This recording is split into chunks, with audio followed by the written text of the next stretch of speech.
And even though they moved it to the spring, like, I'm so excited to play, and I hope we do have a state tournament because that would. Just the pride in your school and your town. I think that's a big deal. Yeah, I think what the unfortunate thing is that on a normal basis, we would have that opportunity. These girls could, the sport in general could do that. They could finish out their senior year and they can finish out their high school season and then also have the club aspect of it. But now they're kind of forced to either choose or they want to have that school spirit and they want to do what they can. We're going to be talking more, Mike. Yeah, for sure. And we've talked a lot about that, Connie, with the announcement of this season going to the spring at the high school league, and then the clubs offering a high school type program, and there's a big rush for girls to get signed up with those club programs. Macy, I know for something as well. And now there's some debate on, well, if you've already signed up for a club, are you allowed to play high school, and who owns that? What jurisdiction does that decision fall under? So we've talked a lot about that and just kind of the confusion that surrounds this whole scenario. I know it sounds like from some of the literature and some of the posts I've seen today, it seems like MSHSL has not really. They're giving some exceptions to their normal stipulations where they're not going to make the girls choose for fall or for spring. Okay. We'll all wait and kind of see how that plays out. I think the caveat here is that yes, they can at this point at high school, but their high school coach can't coach them in any competition. Okay. So, where there's overlap with clubs saying, hey, bring your high school team here and compete, maybe they can have the same players on that team, but not necessarily be coached by their high school coach. So it's still a different experience. And then we'll wait and see what happens with the spring, because that's an unknown. Totally. Right, they've done, but I'm certain that there is a mix of kids who have said, nope, I want to play high school, but then there's a mix of kids that have played with the club. And so it seems dilutive to both, and it's unfortunate. Absolutely. 100% agree with you. But again, I think back to the, I have no idea. thing, I just feel we can't compete. Right. Right.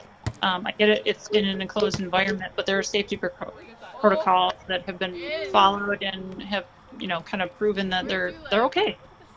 They're not. Doesn't seem as bad as what maybe is projected, but I'm not an expert on that either. Right. Well, we did have a caller earlier in the program this evening. Kara called in and threw out an interesting concept that maybe you and your players here with you have been thinking about. I was in my room a lot. Is there anything to share? And it was nice. Are we talking about the same concept? Maybe not.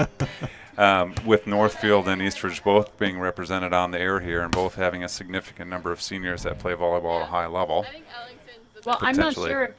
I'm not sure if what you're saying is that Northfield's throwing down a challenge, but I think it would be really fun if we could get some of these players together and maybe just, I don't know that we would ever see Northfield other than a tournament, which is not going to be possible this fall, obviously. We don't know if that's going to be something that we can plan on for the spring. But you know what? If there is or isn't a state tournament, that would probably be the place that we would see them.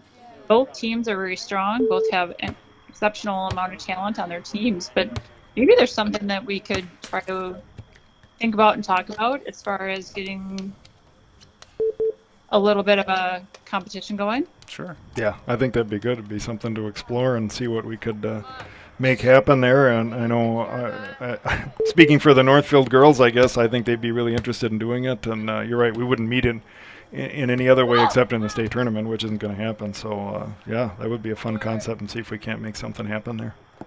Yeah, in theory, I think it's sounds really awesome, but maybe we can work some details out. So let's just talk a little bit about recruiting. I mean, that's another challenge. We talked earlier with some seniors about inability to visit schools, virtual tours. That certainly is not the typical campus experience that you get, where you're maybe watching the team and visiting the campus, and there's all kinds of activity, and most of the campuses are closed, and it just makes that whole process so much more difficult. And maybe we could get your thoughts on that a little bit. Norman, what are you frustrated with? This is Lauren Galvin. I guess it's kind of frustrating with both sides of the end of the schools and us not really knowing where to go. Yeah, I think it's unfortunate because this all started back in March, right? When, but it's good to understand that aspect of the fear what their preparations are as well. But good to recognize the schools are equally a challenge. Yeah, I think, we kind of talked about that earlier. Trying to adjust as best they can and offer something.